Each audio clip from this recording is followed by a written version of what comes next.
Olá, eu sou a Shirley Souza e hoje eu quero falar com vocês sobre um dos meus livros mais queridos, Um Caso Muito Sujo, livro publicado pela editora Paulus. Um Caso Muito Sujo, ele é um dos livros mais diferentes que eu já escrevi.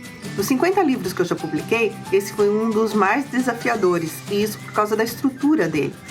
Ele não traz uma história linear dessas que a gente está acostumado a encontrar nos livros, com começo, meio e fim.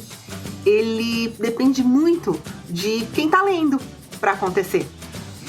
Se quem está lendo tiver uma postura passiva frente a ele, esperar que a história venha pronta, não vai dar certo.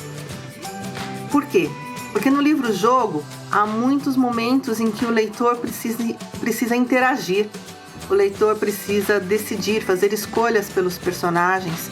E isso vai muito da maneira como o leitor pensa, da maneira como o leitor se coloca na história, né? O leitor passa a ser um personagem da história também.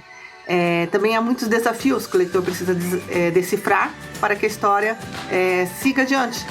Não decifrando, para? Não, também tem como seguir adiante, mas aí precisa arriscar um caminho, e muitas vezes esse caminho não é tão bacana, né? É claro que o livro foi escrito, como muitos dos meus outros, com uma pitada de humor, e essa pitada de humor se concentra no personagem narrador da história, ou melhor, no narrador-personagem da história.